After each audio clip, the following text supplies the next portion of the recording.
안녕하세요. 2023년도 간호사 국시 성인간호학 문제풀이입니다. 저는 간호지식 제작소를 운영하는 변유경입니다. 현재 연세대학교에 재학 중입니다. 성인간호학은 70문항인데 이번 강에서는 35문항까지 풀이입니다. 나머지 문제는 다음 강에서 풀이하겠습니다.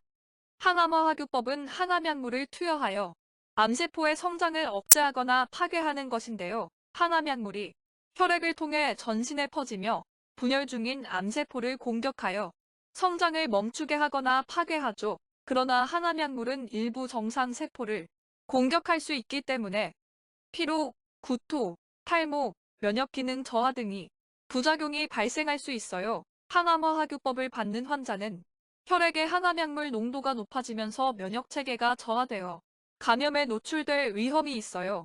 특히 백혈구 수를 감소시키므로 면역 기능이 저하됩니다. 백혈구 수가 적으면 면역력이 약해집니다. 항암제 치료는 백혈구를 파괴하기 때문에 백혈구 수가 감소하여 감염에 노출될 확률은 높아집니다. 항암 화학요법을 받는 환자들이 백혈구가 감소되는 이유는 항암 약물의 부작용 때문입니다.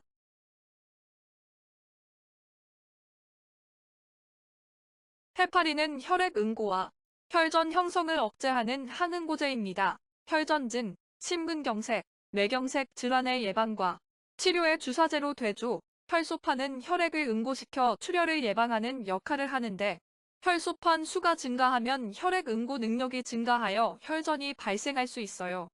혈소판 수치가 정상치를 넘어서면 혈전이 생길 수 있습니다. 혈소판이 수가 적으면 출혈이 멈추지 않습니다. 혈소판 수가 1만 이하로 감소하면 출혈의 위험성이 증가하므로 헤파린 사용을 중단해야 합니다. 헤파린을 멈추면 혈액응고작용이 일어나 출혈 위험이 줄어듭니다.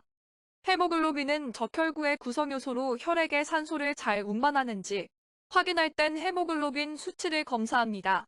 헤모글로빈이 감소하면 빈혈 증가하면 적혈구가 증가하므로 심장병, 탈수 등이 올 수 있습니다. 헤마토크리트는 혈액 내의 적혈구 비율입니다. 보통 HCT, PCV 또는 CRIT 값으로 표현됩니다. 활성화 부분 트롬보플라스틴 시간은 헤파린 사용 중인 환자의 혈액응고 기능을 모니터링하기 위해 사용됩니다. 헤파린 치료 중인 환자의 APTT는 대략 1.5배에서 2.5배까지 증가합니다. 일반적인 대조군 대비 2배 이상 증가한 경우 헤파린을 사용을 즉시 중단해야 합니다.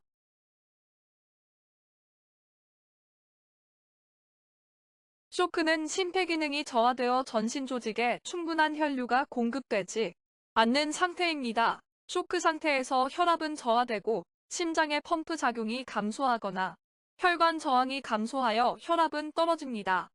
쇼크를 추정할 수 있는 활력 징후는 수축기 혈압이 90 이하 또는 이전에 비해 40 이상 하락하는 경우, 맥박은 분당 100회 이상 또는 이전에 비해 30% 이상 증가한 경우, 호흡은 분당 20회 이상 또는 이전에 비해 30% 이상 증가한 경우, 체온은 36도씨 미만 또는 38도씨 이상입니다. 쇼크는 혈압이 급격하게 하락하는데 혈압이 낮아지면 신장은 혈압을 유지하기 위해 더 많은 물과 염을 체내에 보유하려고 시도하게 됩니다.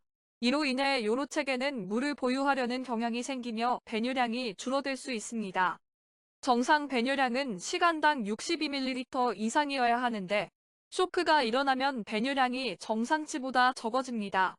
쇼크가 일어나면 혈액순환량이 감소하면서 조직 내 혈액 공급이 부족해지므로 모세혈관 재충만 시간이 늘어납니다. 모세혈관 재충만 시간은 2초 이내여야 하며 3초 이상이면 혈액순환 문제가 있을 가능성이 높습니다.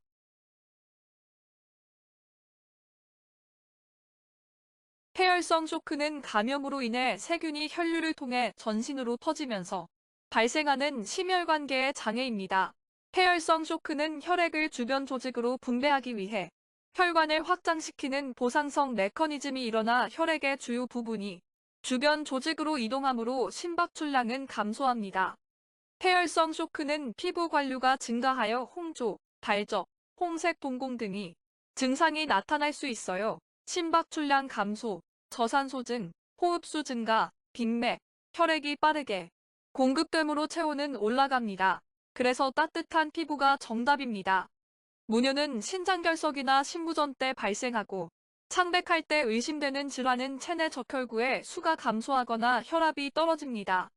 반상출혈은 출혈 경로 상단 쪽에서 발생하는 출혈로서 출혈 지점이 하얀색으로 보이는 모세혈관 출혈 시 발생합니다. 흔히 흉부나 복부 수술 후 나타나며 수술 후 몇 시간 이내에 발생할 수 있습니다. 체온 저하는 혈압 강화, 갑상선 호르몬 부족, 물에 빠진 경우에 나타납니다.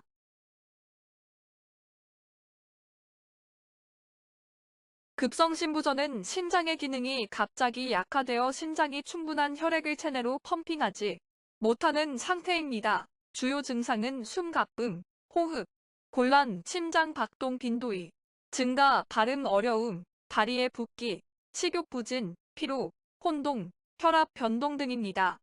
청색증은 혈액 내의 산소 포화도가 낮아져서 피부와 점막이 푸르스름한 색깔로 변하는 상태입니다. 청색증은 심한 호흡곤란으로 인해 흰색 혹은 푸른색의 피부와 점막이 변색합니다. 산소 공급 부족에 의해 발생할 수 있어요. 호흡곤란이 있는 경우 산소 공급, 기도 유지, 인공호흡 등 호흡 관리가 우선적으로 필요합니다. 기관절 개술은 응급 상황에서 인공호흡이나 기도 유지를 위해 필요한 경우에 시행될 수 있습니다.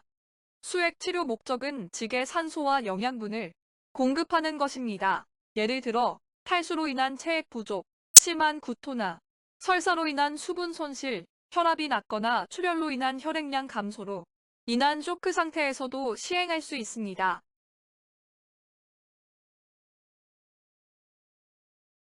화상은 가벼운 1도부터 가장 심한 4도까지 분류됩니다. 2도 화상은 피부가 물집이나 상처를 일으키며 깊이에 따라서는 통증이나 열감이 더 심해질 수 있는 상태입니다. 중간 정도 화상을 입어 응급실에 온 환자에게 우선적인 간호 중재는 호흡기 관리 및 기도 유지입니다. 연기를 흡입했기 때문에 호흡기 손상과 관련된 위험이 있을 수 있기 때문입니다.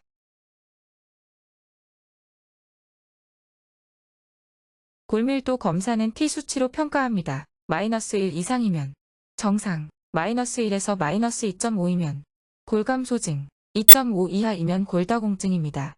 등산, 줄넘기, 역기 들기와 같은 고강도의 운동은 골절 위험이 높은 환자에게는 적절하지 않습니다. 수영은 무부하 운동으로서 골절 위험도는 낮지만 골밀도를 증가시키기에는 상대적으로 효과가 떨어질 수 있습니다. 걷기는 저강도 유산소 운동으로서 골밀도를 증가시키는 데 효과적입니다. 골밀도를 증가시키는 운동은 걷기, 자전거, 밴드 운동, 스트레칭, 요가 등입니다.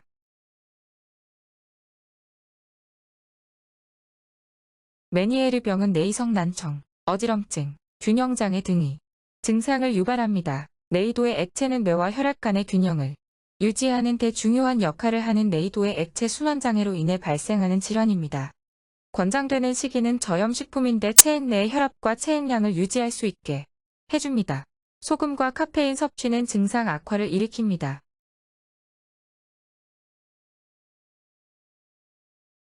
항암화학요법의 부작용인 오심과 구토를 예방하기 위해 약물을 투여합니다. 프로클로르페라진은 방사선 치료로 인해 발생하는 구토와 메스토젠즘 후군 등에서 효과적입니다. 주로 항구토민제 및 항정신병제로 사용되는 약물입니다. 항정신병제로 분류되며 정신병적 장애의 치료에도 사용될 수 있다. 프로클로르페라진은 메니에르병의 증상 완화뿐 아니라 두통을 완화하기도 합니다. 오메프라졸은 프로톤 펌프 억제제 중 하나로 위산 분비를 억제하여 위궤양이나 역류성 식도염 등의 소화성 질환 치료에 사용됩니다. 수크랄페이트는 위궤양, 십이지장궤양, 역류성 식도염 등 소화관 장애의 치료에 사용되는 약물입니다. 약물과 소화성 장애의 부작용 등으로 인해 소화관 내부를 보호하기 위해 사용됩니다. 설포나미드는 항생제로서 박테리아 감염을 치료하기 위해 사용됩니다. 혈당을 낮추는 효과도 있어 당뇨병 환자에게 사용될 수도 있습니다. 로페라미드는 설사를 치료하기 위해 사용되는 항진통제입니다.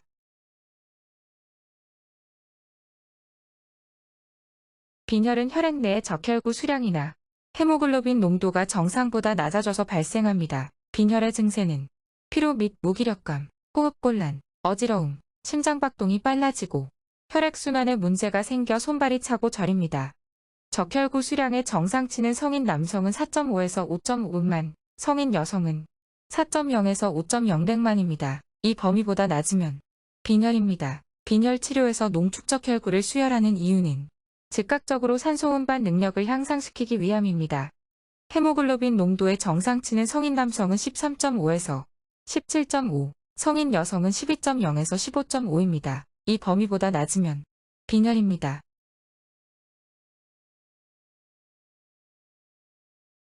죽음은 5단계의 과정을 거칩니다. 첫 번째는 부인 단계, 두 번째는 분노 단계, 세 번째 교섭 단계이고 네 번째는 우울 단계, 마지막은 수용 단계로 용서, 화해, 집착에서 벗어나고 가족과 함께 마무리를 원합니다.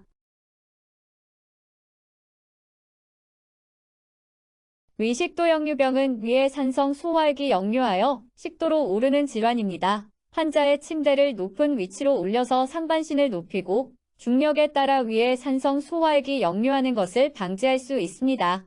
위산이 역류하는 것을 방지하기 위해 위액 분비를 촉진하는 음식과 액체, 그리고 배부르게 먹지 않는 것이 중요합니다. 특히 취침 3시간 전에는 식사와 액체 섭취를 피해야 합니다. 식사 후에 바로 눕게 되면 수평 자세에서는 위산이 더 쉽게 식도 쪽으로 역류하게 되고 내벽의 위산과 소화 효소가 가해지는 압력이 높아져 내벽의 염증이 더 심해집니다.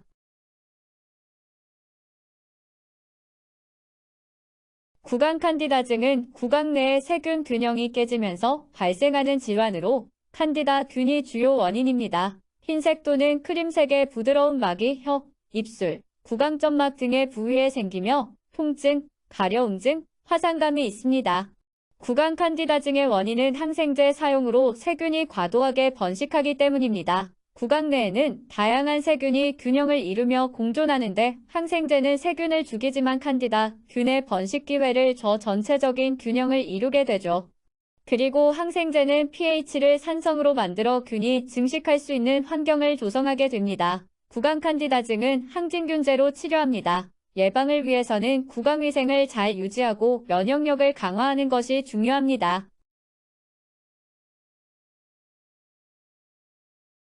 대장 절제술은 대장의 일부 또는 전체를 제거하는 수술이므로 장운동이 영향을 받을 수 있어요. 장운동은 대장의 정상적인 운동 기능을 유지하고 장내 물질의 이동을 원활하게 하여 소화 과정을 돕는 역할을 합니다.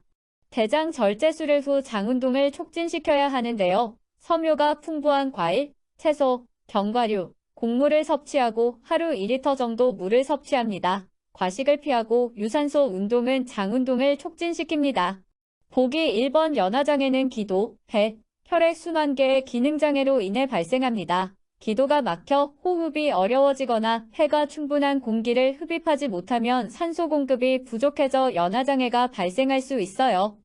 보기 3번의 비효과적인 말초조직관류는 일반적으로 혈압이 낮아지거나 혈액순환이 감소하는 상황에서 발생할 수 있어요. 혈액순환 부족으로 인해 기관지, 폐, 신장, 간 등 중요한 장기에 산소 및 영양소가 공급되지 않아 손상을 입을 수 있습니다.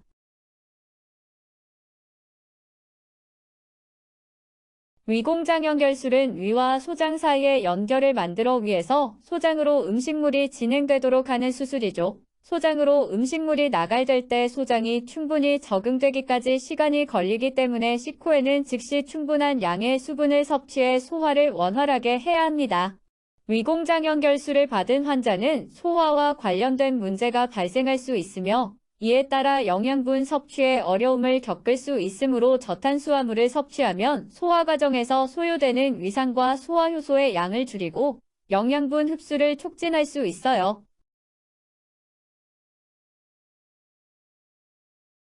위로관을 통한 영양 공급은 인공적으로 만들어진 구멍을 통해 특수한 액체 식품이나 액체 영양제를 직접 위에 주입하여 영양을 공급하는 것입니다. 경도의 위장장애를 가진 환자나 위암 등으로 인해 흡수 능력이 저하된 환자들에게 일시적으로 영양을 공급할 수 있어요. 영양액 용기는 주 1회 이상으로 교환하여 24시간 이내에 사용되는 양만 용기에 담아요. 영양액 주입 전에는 위 잔여물은 배출합니다. 영양액 주입 후 환자의 상태에 따라 침상머리 30도에서 45도 정도 올려줍니다. 이는 위역류 방지, 환자의 호흡과 흡입 개선 때문이죠.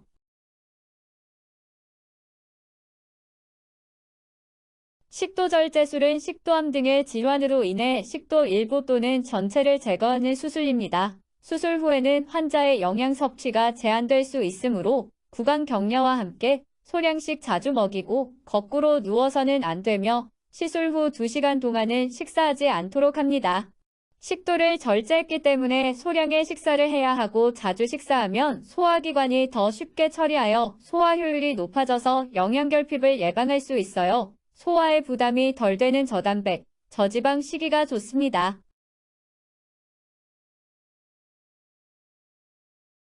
배액관은 체내의 비뇨, 혈액, 농양 등의 체액을 배출하기 위해 사용되는 관로로 JP 배액관은 이 중에서 산농이나 혈액 등의 농도가 높은 배출물을 배출할 때 사용합니다. 배액호는 배출물의 양과 종류에 따라 적기에 교체해야 합니다. JP 배액관을 통해 1시간 동안 250ml의 혈액성 배액이 나오면 출혈이 발생했을 가능성이 크므로 우선적으로 환자의 활력 징후를 확인하고 출혈 증상을 파악해야 합니다. JP 배액관에서 배액되는 혈액의 양과 색상을 확인하고 배액된 혈액의 양을 기록하고 배액량이 지속적으로 증가하면 출혈이 의심됩니다. 또한 환자의 혈압, 빈맥, 두근거림 등이 있으면 출혈이 의심됩니다.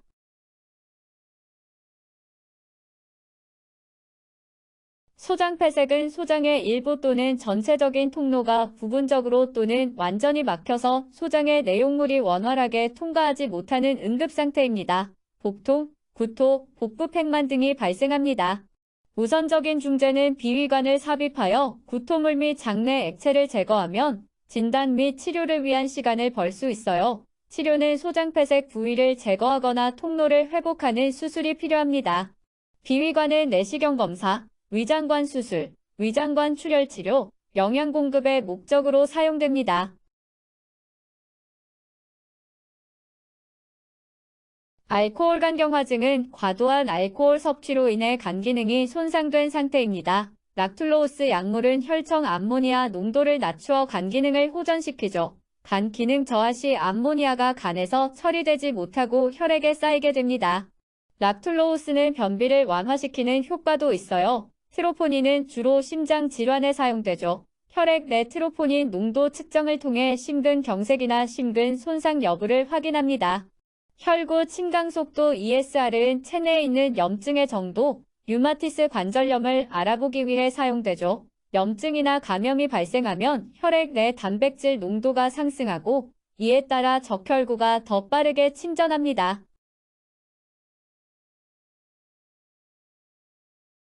만성 췌장염은 췌장 조직의 지속적인 염증으로 인해 소화효소와 호르몬 분비 기능이 감소하는 질환입니다. 원인은 알코올 소비입니다. 염증으로 인해 췌장 조직이 손상되면 소화장애, 체중 감소, 당뇨병 등의 증상을 유발할 수 있는데요. 비만은 췌장염 원인은 아니죠.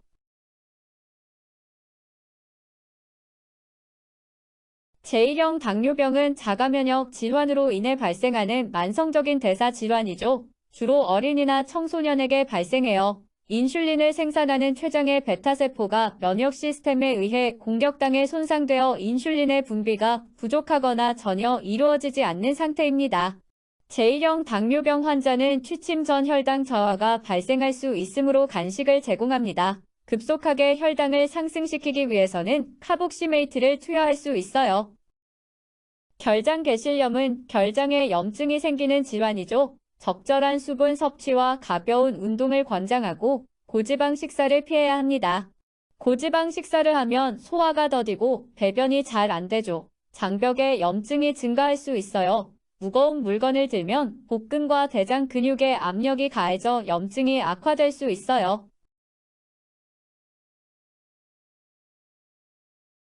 칼륨은 신체 내에서 중요한 전기 활동 및 신경 마이너스 근육 기능을 조절하는 대필수적인 미네랄이죠. 혈청 칼륨의 정상치는 리터당 3.55.0 MEQ입니다. 저칼륨 혈증의 원인은 이뇨제 사용이나 구토, 설사, 고알도스레론 혈증, 알칼리 혈증, 인슐린 사용 때문입니다. 칼륨은 대부분 신장에서 배출되는데 신부전도 가장 흔한 고칼륨 혈증의 원인입니다. 고칼륨 혈증의 증상도 저칼륨 혈증에서 나타나는 신경근육계통의 증상처럼 근력 약화와 마비, 호흡곤란 증세가 나타납니다.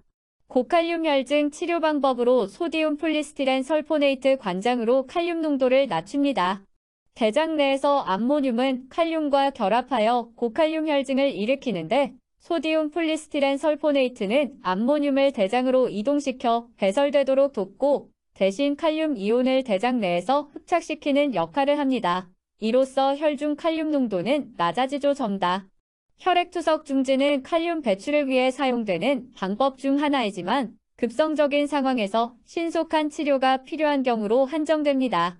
알닥톤 경구투여는 칼륨 배출을 위해 사용되지만 효과가 느리고 예측하기 어려우며 환자의 신장 기능에 따라 적정 용량을 조절해야 하는 문제가 있어요. 테트라사이클린 정맥주사는 칼륨 배출과는 무관한 항생제 치료 방법입니다. 그리고 보기 5번의 감자, 완두콩, 시금치, 바나나, 오렌지 섭취는 과다한 칼륨 섭취를 유발할 수 있어요.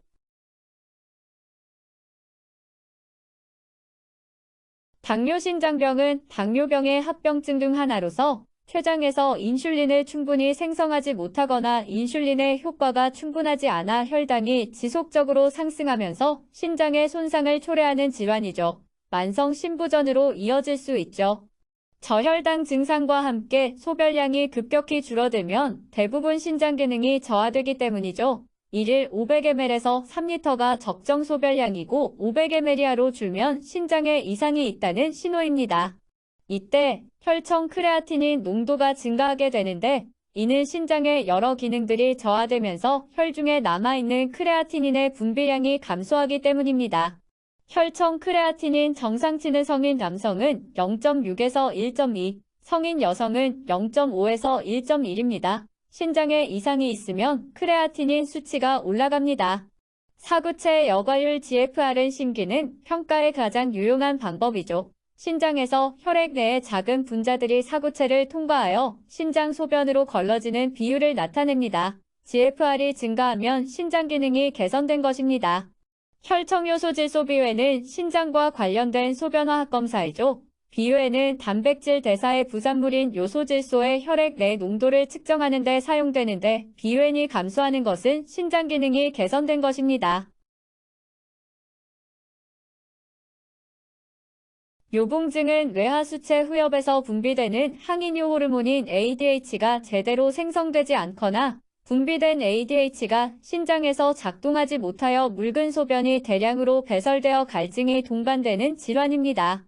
24시간 동안의 소변량이 체중 kg당 50ml 이상이면서 소변의 삼투압이 낮으면 요봉증을 의심합니다. 삼투압이 낮으면 요실금이 생깁니다. 요봉증 환자의 소변은 체액과 소변 간의 수분 불균형 때문에 농축되어 비중이 높아집니다. 요봉증으로 신장 기능이 저하되면 비유엔 증가, 요소질소량 증가, 소변 농축도 증가, 소변 비중이 증가됩니다. 소변에 요산이 많아지면 다이어트, 신장 기능 이상 때문입니다. 요산은 소변으로 배출되는데 다이어트를 하면 지방 분해와 지방산 대사 과정에서 생성된 이산화탄소의 양에 비례하여 소변에 요산이 많아질 수 있습니다. 방광염은 방광 내막에 염증이 생기는 질환으로 수분을 충분히 섭취하여 방광 내막을 보호하고 청결을 유지해야 합니다. 하루 적정 수분 섭취량은 여성은 2.7리터, 남성은 3.7리터입니다. 소변은 자주 하여 방광을 완전히 비우는 것이 좋고 방광에 자극을 주는 카페인, 알코올을 삼가해야 합니다. 요실금은 방광의 조절 기능이 약해져 소변이 무의식적으로 새어 나오는 것으로 스트레스 요실금은 배뇨근이 과도하게 압력을 받을 때 소변이 새어 나옵니다. 일상적인 활동 중에 발생할 수 있으며 기침, 재채기, 웃음 등이 트리거가 될 수 있어요. 양성 전립선 비대증은 남성들에게 흔히 발생하는 전립선 비대증으로 전립선 주위에 있는 조직이 비대하여 방광과 요로계에 압력을 가하면 이로 인해 배뇨장애, 소변 문제, 방광염 등의 증상이 발생할 수 있어요. 알파 아드레날린 수용체 차단제인 테라도신은 요실금, 빈번한 소변을 완화시킵니다. 그러나 부작용으로는 기립성 저혈압입니다. 섬액은 심장이 적절한 혈액을 체내로 펌핑하지 못해 혈압이 떨어져 발생합니다. 심부전이면 소변량이 감소하고 전체적인 체액량이 증가합니다. 백혈구수는 방사성 치료, 감염성 질환일 때 감소합니다.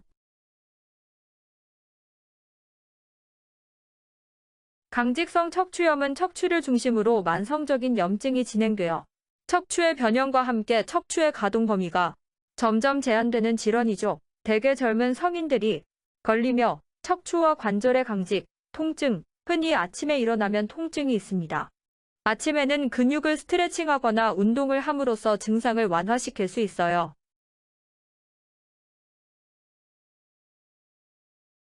골관절염은 연골의 점진적인 파괴와 관절 주변 조직의 염증으로 인해 관절의 변형과 통증을 유발하는 만성 질환이죠. 이러한 변형과 염증은 손가락 관절에서 해배르된 결절을 형성해요. 관절 통증, 관절 강직, 염증, 변형, 기능 저하 등이 증상을 일으킵니다. 무통성 피하결절은 피부 아래에 발생하는 종괴 또는 이물질 덩어리로 통증이나 불편감은 없어요. 척골은 종아리뼈인 비대면골과 다리뼈인 대퇴골 사이에 위치한 중간에 있는 뼈로 척추와 발 사이를 연결하죠. 척골 일탈은 주로 척추와 대퇴골 사이의 관절인 척골관절의 안정성이 훼손되어 발생합니다. 나흠한 검사는 전십자인대의 손상 정도를 판별하기 위한 무릎 검진법 중 하나로 환자가 누워있는 상태에서 T검사자가 환자의 다리를 들어 올리고 다른 손으로 무릎 관절을 잡아 느리는 힘을 가해 전십자인대의 안정성을 확인하는 검사입니다. 팔렌 징후는 수근관 증후군 진단에 사용되는 검사 방법이죠. 수근관 증후군은 수근관이라는 통로에서 중앙신경 및 굴곡 근육을 둘러싸고 있는 구조의 압박으로 인해 발생하는 상태로 주로 손목과 손의 통증, 저림을 유발합니다. 맥머레이 검사는 무릎 관절의 복합적인 손상을 평가하기 위해 사용되죠. 승모근이나 퇴행성 연골병에 의한 무릎의 내측나 외측의 손상을 확인하는 데에 활용되죠. 검사 중에 무릎 관절에서 클릭 또는 끈적 소리, 불규칙한 움직임 또는 통증이 발생할 경우 해당 소리나 증상은 퇴행성 연골 손상이나 복합적인 손상을 나타낼 수 있어요. 팽륜 징후 검사는 무릎 관절의 화농성 염증, 관절 내 소성체액 또는 연조직 이상을 평가하기 위해 사용되는 검사 방법이죠. 주로 관절 내 소성체액이나 조직 이상으로 인해 관절 힘줄이나 힘줄 주위에 액체가 있는지 확인하는 데에 활용됩니다. 내반과 외반 검사는 무릎 관절의 측부인인 대내발력과 대외발력을 평가하는 검사 방법이죠. 주로 대퇴골과 족부 사이에 인접한 무릎 관절의 안정성을 평가하기 위해 사용됩니다. 통풍은 고농도의 요산 결정이 관절 내에 축적되어 염증을 일으키는 질환으로 주로 발목, 발가락, 손목, 손가락과 같은 작은 관절을 영향을 줍니다. 주로 요산의 비정상적인 대사로 인해 발생합니다. 이뇨제, 아스피린도 요산을 증가시킵니다. 통풍 환자에게 권장할 수 있는 음식은 저염분, 요산 함량이 낮은 쌀밥, 과일, 채소, 식물성 단백질, 견과류 등입니다. 부종이 있으면 부상 부위를 높은 곳에 위치시켜서 혈액순환을 개선합니다. 부상 부위를 얼음으로 냉각하면 부종을 완화하고 통증이 줄어듭니다. 전고관절 치환술은 일반적으로 골반과 대퇴골 사이에 인공관절을 삽입하여 관절의 원래 기능을 복원하는 수술입니다. 관절염, 골관절염, 고관절 골절, 관절 탈구, 류마티스 관절염 등으로 인해 고관절의 기능이 상실되거나 통증이 심한 환자들에게 수행됩니다. 후방접근법은 대퇴골 전방에 있는 근육과 인대를 피하면서 관절을 치환하는 방식입니다. 이 접근법은 대퇴골 전방의 근육을 손상시키지 않고 수술이 가능하며 수술 후 관절의 안정성과 기능을 개선합니다. 후방접근법의 전고관절 치환술을 받은 환자들은 일상생활에서 높은 변기를 사용하여 엉덩이 근육에 가해지는 응력과 압력을 최소화하고 안정성을 유지하는 것이 권장됩니다. 안녕하세요. 간호지식 제작소를 운영하는 변유경입니다. 2023년 간호사국시 성인간호학 문제풀이를 이어서 하겠습니다. 성인간호학은 총 70문항입니다. 앞에서 한 문제풀이에 이어서 36번 문항부터 풀이하겠습니다. 심실박출률은 심장이 혈액을 심실에서 박출하는 비율입니다. 심장이 하나의 수축기간 동안 심실로 펌핑한 혈액의 양을 박출 분주량으로 나눈 값으로 나타냅니다. 심실박출률이 높으면 심장이 효율적으로 작동하고 충분한 혈액을 신체로 펌핑할 수 있음을 의미합니다. 심실박출률은 심장 초음파 검사나 심전도, 혈압 측정, 혈중 생화학 검사 등을 통해 평가될 수 있습니다. 정상 심장 기능을 나타내는 심실박출률은 50% 이상입니다. 심장 초음파는 심부전 환자의 심장 기능 평가에 가장 일반적으로 사용되는 검사 중 하나이고, 이를 통해 심실박출 개수 등의 파라미터를 측정하여 심장 기능을 평가할 수 있습니다. 심장 요소 검사는 심장 근육 손상을 평가하기 위해 혈액 중에 있는 특정 요소의 활성을 측정하는 검사입니다. C- 반응 단백질은 CRP라고 합니다. 감염, 염증, 조직 손상 및 면역 반응과 관련된 특정 단백질입니다. 간에서 생성되며 염증성 사이클에 따라 혈중 농도가 증가하죠. CRP 증가는 염증이 있는 상태를 나타냅니다.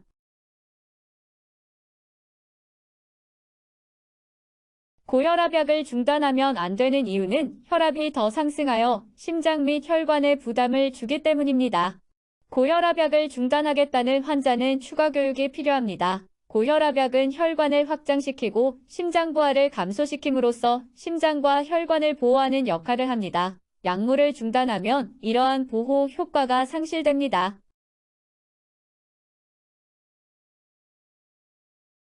산소요법은 숨을 잘 쉬게 해주어 심근의 부담을 감소시켜서 저산소 혈증을 개선시킵니다. 비강 캐뉼라는 얇은 관을 양쪽 코에 넣어 낮은 농도의 산소를 주입합니다. 쉽게 빠질 수 있고 캐뉼러와 피부가 닿는 부분에 손상을 줄 수 있는 문제점이 있습니다. 먹거나 말하는 것은 가능합니다.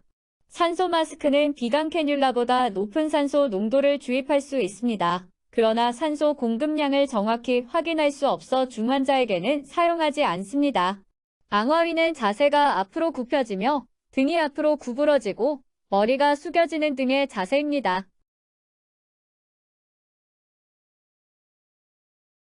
심장리듬동 정전환술은 비정상적인 심장리듬을 정상으로 복귀시키기 위해 사용되는 의료 절차입니다. 심방세동은 심장의 상부 부위인 심방에서 비정상적인 전기 활동이 발생하여 심장의 정상적인 수축을 방해하는 상태입니다. 심장율동 전환술을 적용하여 정상 심장 리듬으로 회복시키기 위해서는 제세동기를 사용합니다. 이때 동시 작동 스위치를 켜서 전기 충격을 동시에 가하는 것이 중요합니다.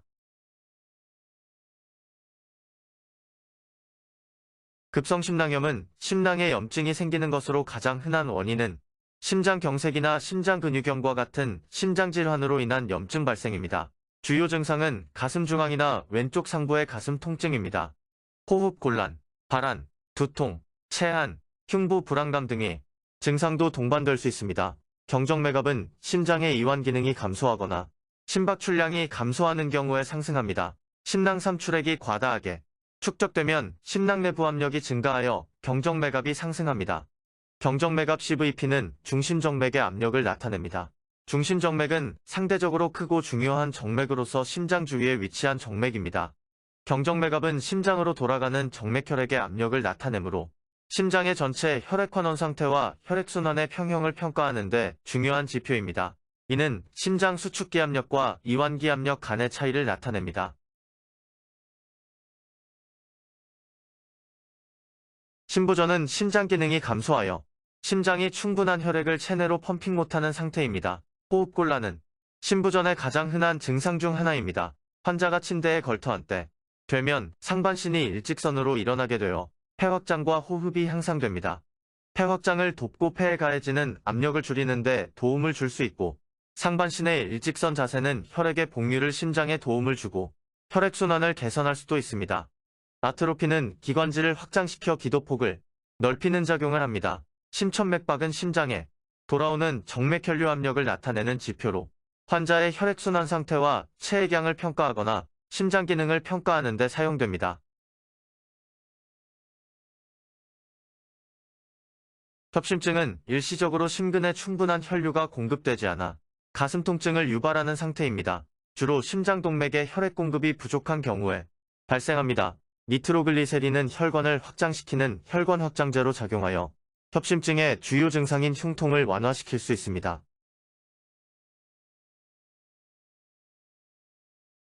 조직판막은 돼지나 소의 심장 조직 등으로 만들어집니다. 심장의 자연운동에 따라 판막이 움직이므로 추가적인 기계장치가 필요하지 않습니다. 생체 조직으로 만들어져서 일정 기간 동안 사용되며 이후에는 판막의 변성이나 파열 등의 이유로 교체해야 합니다.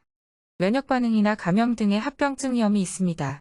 항응고제를 복용해야 하는 것은 아닙니다. 금속 판막은 티타늄, 스테인리스 스틸 등의 금속으로 만들어집니다. 혈전 형성이나 판막 이완이 부적절한 문제가 발생할 수 있습니다. 혈전 예방을 위해 항응고제를 평생 복용해야 합니다.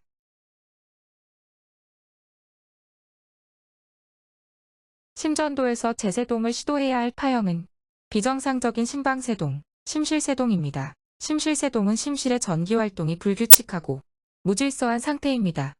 심실은 정상적인 수축과 이완을 수행하지 못하며 심장의 효과적인 혈압 유지와 혈액 공급이 중단되므로 즉각적인 제세동을 시도해야 합니다. 경피적 관상동맥중재술 PCI는 협심증과 관련된 관상동맥 협착을 치료하기 위해 수술 없이 경피적으로 접근하여 동맥을 중재하는 치료 방법입니다. 또는 협심증 외에도 심근경색증, 심부전 등의 심장혈관 질환을 치료하기 위해 사용될 수 있습니다. 환자의 대퇴동맥이나 팔뚝동맥을 이용하여 관상동맥에 접근하기 위해 소형 가이드와이어를 삽입합니다. 협착된 동맥을 통과하고 협착 부위로 이동합니다. 이때 협착된 동맥에 조영제를 주입하여 협착 정도와 협착 위치를 명확히 확인합니다. 협착된 동맥에 확장성 스텐트라는 튜브 형태의 장치를 삽입하여 동맥을 넓힙니다. 스텐트는 혈관벽에 의해 고정되고 혈액 흐름을 유지하면서 동맥을 개선시킵니다. 경피적 관상동맥 중재술은 개복 수술에 비해 수술 후 회복 기간이 짧고 합병증 발생률이 낮으며 협심증의 완화 및 심장 기능 개선에 효과적입니다.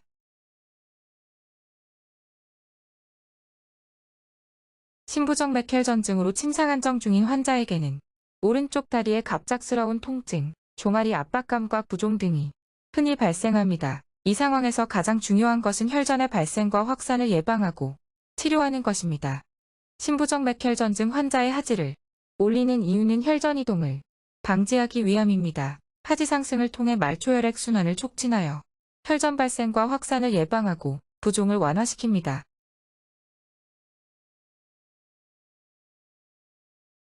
정맥부전증은 혈액순환을 유지하지 못하는 상태이죠. 다리에 부종이 발생할 수 있으며 종종 발목이나 발 아래 부분에서 더 심해질 수 있어요. 피부가 건조하고 가려워질 수 있으며 색소 침착, 궤양, 염증, 발진 등이 나타날 수 있어요. 정맥부전증으로 인한 발목 부위 궤양 환자는 궤양 부위를 청결하게 유지하고 습윤한 상태를 유지하여 치유를 촉진시킵니다. 탄력 스타킹은 다리 부종을 완화하고 조절하되 도움이 됩니다. 그러나 24시간 동안 지속적으로 착용하는 것은 피부 호흡을 방해하거나 감각을 손상시킬 수 있어요. 오히려 다리를 수평으로 유지하면 정맥혈류 흐름을 개선할 수 있어요. 문제에서는 궤양이 발생했기 때문에 드레싱을 해야 합니다.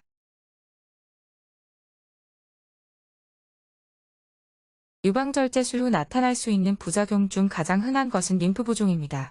수술받은 쪽 팔의 림프관이 손상되거나 제거되어 림프액의 흐름이 방해될 수 있어 림프 부종이 발생할 수 있어요.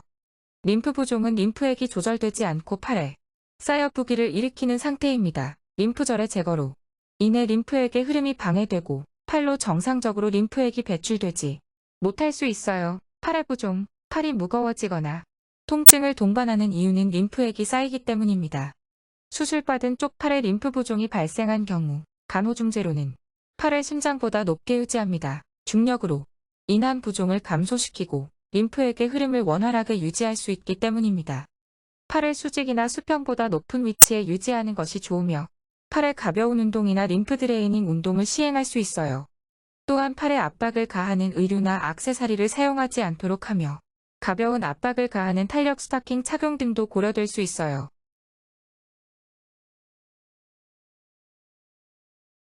용혈성 빈혈은 체내에서 빠르게 분해되거나 파괴되는 적혈구의 증가로 인해 발생하는 혈액장애입니다. 적혈구의 파괴 속도가 적혈구의 생성 속도보다 빨라져서 적혈구 수가 부족해지고 빈혈이 발생합니다. 용혈성 빈혈은 쿰즈 검사로 합니다. 쿰즈 검사는 적혈구 표면에 있는 면역글로불린 항체를 검출하는 검사입니다. 이 검사는 자가면역성 용혈성 빈혈과 같은 적혈구 판막 관련 용혈성 빈혈을 진단하는 데 사용되죠. 혈청 페리틴은 철저장 단백질로 철을 저장하고 조절하는 역할을 합니다. 혈청 페리틴 수치는 철결핍 여부를 평가하는 데 사용됩니다. 철결핍 빈혈은 적혈구 생산이 감소한 상태입니다. 적혈구 침강 속도는 염증의 존재나 정도를 평가하기 위해 사용되는 비특이적인 검사입니다. 1시간 동안 적혈구의 침강거리를 측정합니다. 실린 검사는 비타민 B12 흡수 장애를 평가하는 진단검사입니다. B12가 부족하면 적혈구 생산이 감소하여 빈혈로 이어집니다.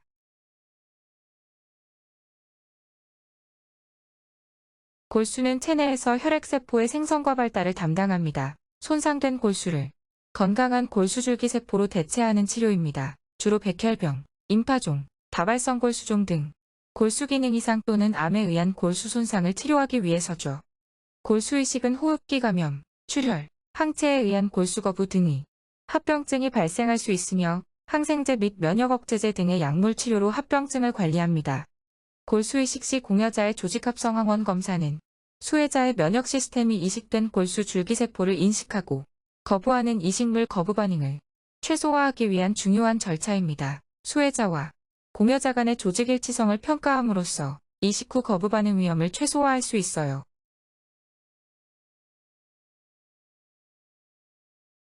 혈흉은 흉막 간격에서 혈액이 축적되는 질병입니다. 원인은 외부 충격, 폐질환, 폐동맥 혈전증 등 다양합니다. 폐조직 자체의 출혈이 발생하는 것은 아니고 혈흉으로 인해 폐 기능이 저하되고 혈액이 축적되면 호흡곤란, 흉통, 말초 부종 등의 증상이 나타날 수 있어요. 기관에 파열이나 출혈이 발생하면 혈액이 객혈로 흘러나올 수 있어요. 혈흉으로 인해 흉부 공간이 혈액으로 채워지면서 폐의 확장이 제한되어 호흡 기능이 저하될 수 있어 혈압은 떨어집니다.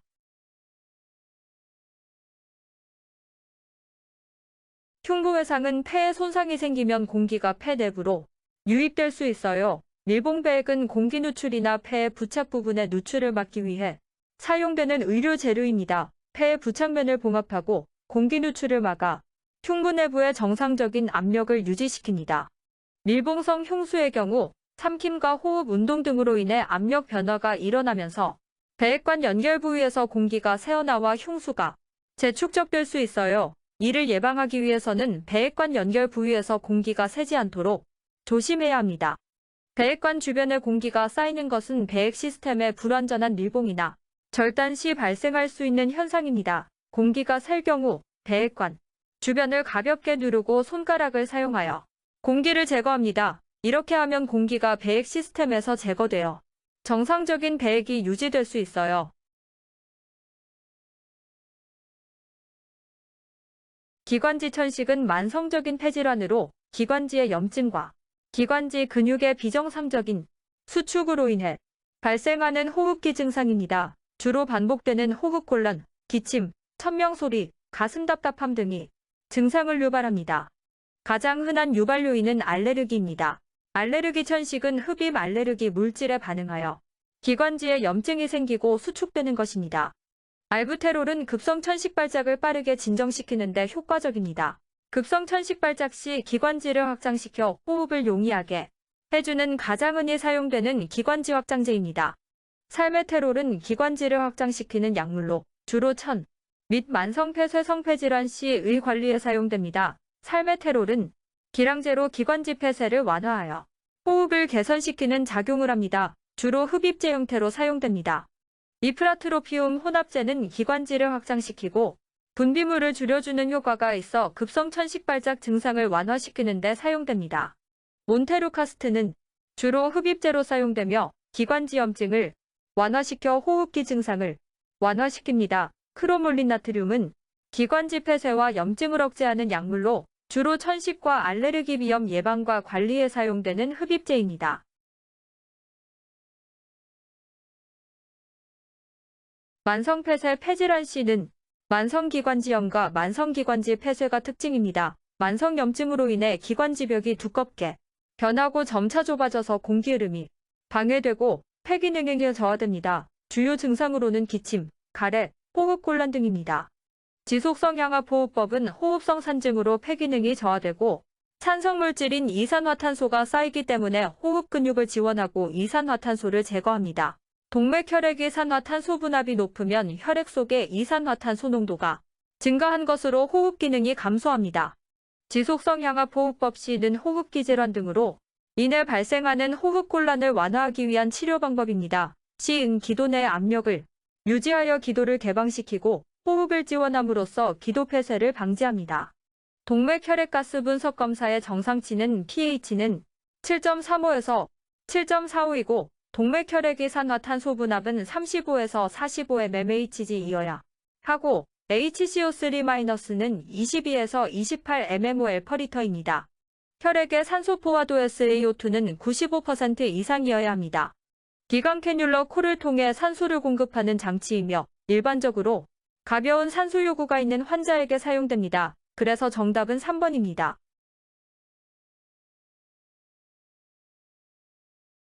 흉부물리요법은 호흡곤란이나 폐기능 장애를 개선하는 치료 방법입니다. 손으로 가벼운 압박, 진동, 운동 및 호흡법을 사용하여 폐기능을 개선하고 폐기도의 분비물을 제거합니다.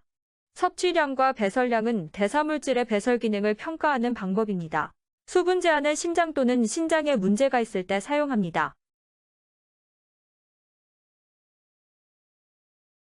급성호흡곤란 증후군은 호흡기의 기능이 갑작스럽게 저하되어 호흡 과정에서 어려움을 겪는 상태입니다.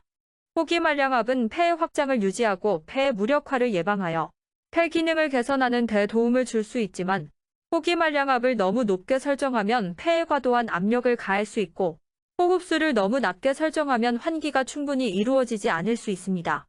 호기말량압은 폐쇄성 폐질환, 폐렴, 급성호흡곤란 증후군 등 호흡기계 질환의 치료에서 사용되는 인공호흡법으로 폐의 내부압을 높여 기도가 강제적으로 열리게 만듭니다. 그러나 호기말량압은 고령자나 신부전 환자 등 혈압이 낮은 환자에게는 혈압 저하를 유발할 수 있어요. 폐색전증은 폐동맥혈전증으로 인해 폐동맥이 막히는 상황으로 폐의 혈류가 감소, 산소 공급이 저하되어 호흡곤란, 가슴 통증, 심계항진, 산소 부족 등의 증상이 나타납니다. 폐색전증은 응급 상황이며 적절한 항응고요법이 필요합니다. 항응고요법은 혈전의 형성을 억제하거나 혈전을 용해합니다. 와파린과 헤파린 모두 혈전 예방에 사용됩니다. 경구항응고제로는 와파린, 루보코마브, 다이렉스 등이 있고 피하주사 항응고제로는 헤파린이나 저분자량 헤파린인 에녹사파린, 달피딘 등이 사용될 수 있습니다. 헤파린은 혈액 응고를 억제합니다. 와파린은 장기간 투여되는 항응고제이다. 와파린은 첫 복용 후 5일 정도 후에 약물 농도가 일정 수준에 도달하므로 헤파린을 먼저 투여한 다음에 와파린으로 전환해야 합니다. 그러므로 와파린은 헤파린 중단 3일 전부터 투여하는 것은 올바릅니다. 와파린 치료 기간은 3개월 정도이고 재발되면 더 장기간 투여합니다. 와파린의 투여량과 효과는 주로 프로트롬빈 시간과 국제표준화 비율 INR로 평가합니다. INR은 2.0에서 3.0 사이의 범위를 유지하는 것이 권장됩니다.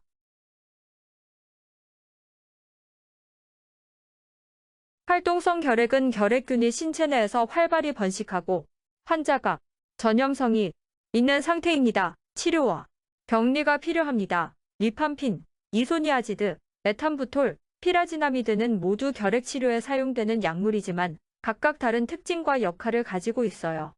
이소니아지드는 활동성 결핵 환자의 결핵균 전파를 억제하는 역할을 합니다. 이소니아지드는 다제내 성결핵이 발생하는 위험을 감소시킵니다.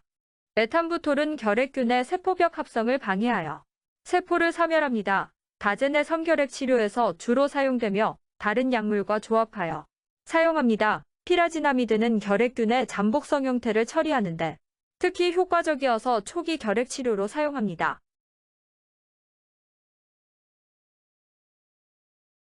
뇌졸중은 뇌조직의 산소와 영양 공급이 중단되는 상태로 허혈성과 출혈성 뇌졸중으로 나눌 수 있어요. 왼쪽 입이 편마비이므로 음식물이 입구에 머무르거나 삼키기 어려울 수 있어요. 오른쪽 입으로 식사하면 음식물을 더 쉽게 이동시키고, 그러나 식사 직후 앙화위를 취하면 음식물이 기도로 들어갈 위험성이 있고 음식물이 역류작용을 일으켜 소화를 방해합니다. 머리와 목을 뒤로 젖히고 음식을 삼키게 하면 음식물이 기도로 들어가서 호흡곤란을 유발합니다. 뇌졸중 환자는 구강 힘 조절이 어렵고 침샘 분비량이 감소하는 경우가 많아요. 그러므로 묽은 동식은 입에서 쉽게 흘러내려 기도로 들어갈 수 있습니다. 중대뇌동맥은 뇌에서 중요한 혈액 공급을 담당하는 동맥으로 중대뇌동맥 폐색은 중대뇌동맥의 특정 부위의 혈액 흐름이 차단되어 심각한 신경학적 증상을 초래합니다. 혈전용해제인 조직 플라스민원자 TPA의 조기 투여가 중대뇌동맥 폐색의 급성 치료에 효과적입니다. TPA는 특히 급성 심근경색 치료에 널리 사용합니다. 뇌동맥류결 찰술은 동맥류가 이미 파열된 경우나 동맥류가 작고 증상이 없는 경우에 예방 목적으로 시행될 수 있어요. 가이드와이어를 사용하여 혈관 내부로 접근한 후 동맥류 부위에 코일, 스텐트 등을 삽입하여 동맥류를 차단합니다. 경동맥내막절제술은 경동맥에 형성된 콜레스테롤 동맥경화증 플라그를 제거하는 수술입니다. 중등도 이상의 경동맥 협착 치료로 사용합니다.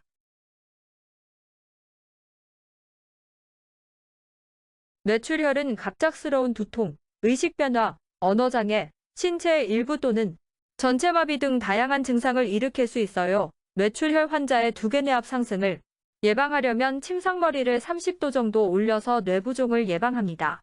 침상에 머리를 올리면 중력이 뇌와 뇌척수에게 작용하여 압력이 분산되고 두개뇌압이 일시적으로 감소되는 효과를 얻을 수 있고 중력에 의해 뇌혈류가 잘 흐르게 되므로 뇌조직에 산소와 영양분이 잘 공급되어 뇌 손상 위험이 줄어듭니다.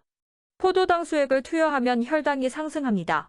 포도당은 뇌 부위에 부족한 혈류와 함께 뇌부종을 악화시키고 수액은 신장을 통해 체외로 배출되는데 뇌출혈 환자는 종종 신장 손상을 겪고 있을 수 있습니다. 뇌출혈 환자가 기침하면 복부 압력이 증가하여 뇌로 혈액이 이동하게 되므로 뇌부종이 악화됩니다. 기침은 일시적으로 혈압을 올리기 때문에 뇌동맥류에 악영향을 미칩니다. 뇌실외배액관 EVD는 뇌실내 압력을 감소시키기 위해 사용합니다. 뇌실내압이 상승하면 뇌조직의 압력이 가해지고 혈액 및 산소 공급이 저하될 수 있어요. 뇌실내부의 액체를 외부로 배출하여 뇌압을 조절합니다. 뇌척수액정화, 뇌종양 수술 시에도 사용됩니다. 뇌실외배액관은 개방성이 유지되어야 합니다. 개방성 유지란 첫째, 배액의 양과 특성을 관찰하여 색상, 투명도, 혈액 혼합 여부 등을 정상적인 뇌척수액과 비교하고 그 다음 뇌실외배액관으로 배액되는 액체의 압력이 정상 범위 내에 있는지를 확인합니다.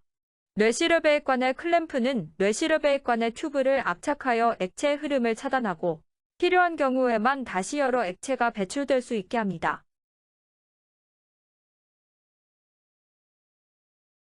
길랭바레 증후군은 상행성 마비가 일어나는 특징적인 질환으로 주로 말단 신경계를 침범하여 발생합니다. 일반적으로 바른 수부에서 시작하여 상체로 올라가는 방향으로 증상이 전개되며 근육강직은 보통 나타나지 않습니다. GBS는 중증한 신경근절증으로 간주되므로 입원하여 응급조치를 받아야 합니다. 호흡기 지원, 혈압관리, 액체 및 영양공급과 같은 응급처치가 필요할 수 있어요. 면역글로불린 혹은 플라즈마 교환요법은 면역계의 이상한 반응을 억제하고 면역 시스템을 조절하기 위해 사용될 수 있습니다. 경추들은 두개내막이 강화된 경추 부위로 머리와 몸통을 연결하고 지지하는 역할을 합니다. 또한 경추는 척수를 보호하고 머리와 몸통의 움직임을 조절하는 중요한 구성 요소입니다. 인간의 경추는 총 7개의 척추로 구성되어 있으며 각 척추는 C1부터 C7까지 번호가 매겨져 있습니다. 경추 중 3번 삼각추 손상은 중추신경계에 영향을 줄 수 있어요. 근력 약화, 감각 이상, 운동 제어 이상, 호흡에 어려움이 생깁니다. 흉곽이 마비되어 호흡 근육을 사용할 수 없는 경우 호흡 부전이 발생할 수 있으므로 호흡기 보조장치를 사용하거나 기도 삽입술 등의 응급처치가 필요합니다.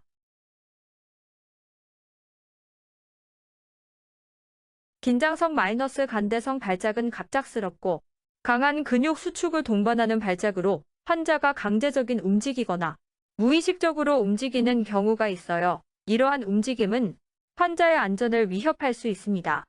따라서 옷을 느슨하게 풀어주는 것은 발작 동안 환자 움직임을 허용하고 안정성을 유지하기 위한 조치입니다. 긴장성 간대성 발작은 뇌전증 환자 가장 많이 나타나는 발작 중 하나이며 발작 중 상대방에 대한 공격적인 행동 등을 일으킬 수 있어 위험합니다. 만니톨은 뇌부종 치료에 사용되는 약제이고 좌위를 취하는 것은 혈액순환을 유지하기 위한 방법입니다.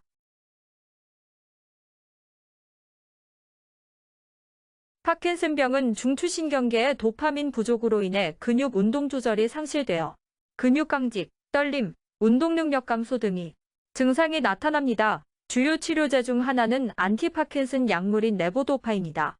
레보도파는 중추신경계에서 도파민으로 전환되어 도파민 수준을 증가시키는 작용을 합니다. 운동장애인 강직성, 떨림, 근육 운동의 둔화를 개선합니다. 그러나 위장장애와 구토의 부작용이 있어요. 비타민 B6는 생리적 기능에 참여하며 단백질 대사, 신경전달물질 합성, 혈액 형성 등의 중요한 역할을 합니다. 결핍 시에는 피로감과 무기력, 피부 건조, 신경학적 증상이 나타납니다.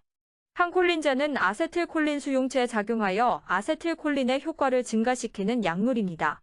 아세틸콜린은 중추신경계와 말초신경계에서 중요한 역할을 합니다. 알츠하이머병은 뇌의 아세틸콜린 수준이 감소함에 따라 발생하는데 항콜린제는 아세틸콜린 수준을 증가시켜 알츠하이머병의 증상을 완화시킵니다. 항콜린제는 아세틸콜린과 도파민의 균형을 조절하여 운동장애를 완화시키는 데 사용됩니다.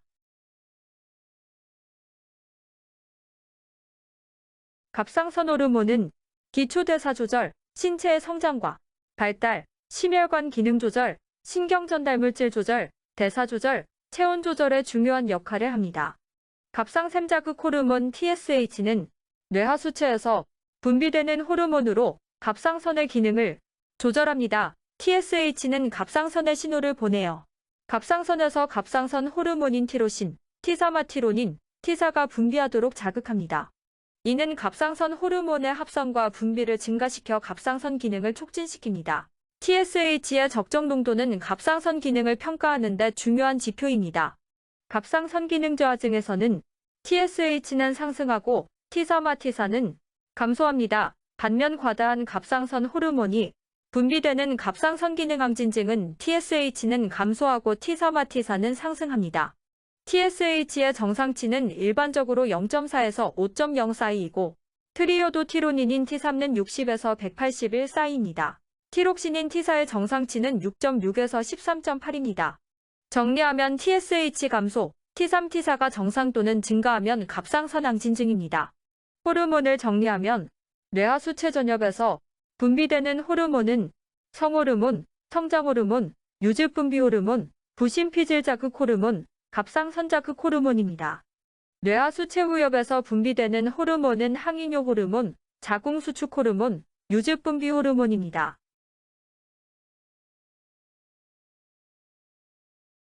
북업상샘은 갑상샘 주위에 위치한 작은 내분비선으로 주로 칼슘과 인을 조절하는 호르몬인 북업상샘 호르몬 T를 분비합니다. 북업상샘은 4개가 있어요. 북업상샘은 혈중 칼슘 농도를 조절합니다. 혈중 칼슘 농도가 낮아질 경우 분비가 증가하여 칼슘 재흡수를 촉진하고 신장에서 칼슘이 소실되는 양을 감소시키는 작용을 합니다. 칼슘 농도가 정상 범위에 도달하면 분비를 억제합니다. 혈중 칼슘 농도의 정상 범위는 8.5에서 10.5mg/dl이고 리터당 2.12에서 2.62 mmol입니다. 북업상샘의 기능 이상 또는 비정상적인 세포 증식으로 인해 북업상샘 기능 항진증이 발생할 수 있습니다. 이는 북업상샘 호르몬의 과도한 분비로 인해 혈중 칼슘 농도가 높아지기 때문입니다.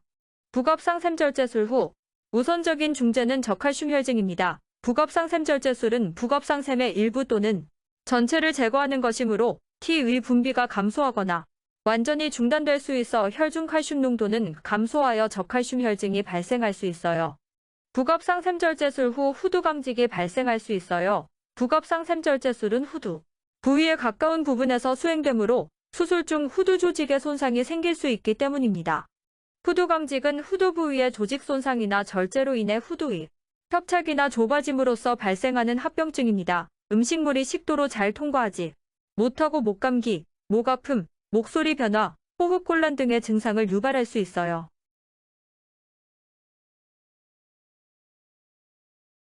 메트포르민은 이형당뇨병 관리 약물입니다. 간에서 글루코스 생성을 억제하고 근육에서 글루코스의 흡수를 촉진함으로써 혈당 농도를 감소시킵니다. 메트포르민은 인슐린 저항성을 감소시켜 혈당 조절을 합니다.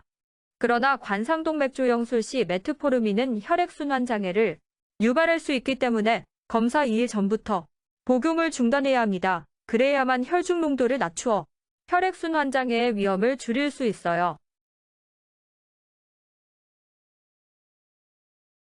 마지막 문제입니다. 녹내장은 안압이 증가하여 시력 손실을 일으킬 수 있는 안구질환입니다. 필로카르핀은 녹내장 치료제로 안구에 적용될 때 수정체를 수축시켜 구강을 좁히고 안내 수축근을 수축시켜 동공을 좁히는 작용을 합니다. 이렇게 함으로써 눈안압을 낮추는 효과가 있습니다. 동공이 좁아지면 안전구강이 좁아지고 눈의 전체 표면적은 그대로 유지되기 때문에 눈안압은 감소합니다. 필로카르핀은 축동을 일으킵니다. 축동은 기관지 근육을 수축시켜 기관지 내경을 좁게 만드는 것입니다. 필로카르핀은 아세틸콜린 수용체에 결합하여 기관지의 매끄러운 근육을 자극하고 수축시킴으로써 축동을 유발합니다. 이러한 작용 때문에 필로카르핀은 기관지 경련 치료용으로 사용되기도 한다. 만약 천식과 같은 호흡기 질환에서 필로카르핀은 기관지 수축을 유발하여 호흡을 어렵게 할 수 있어요. 수고하셨습니다. 성인간호학 문제풀이를 마칩니다. 설명이 잘못된 부분이 있을 수도 있기 때문에 댓글로 남겨주세요.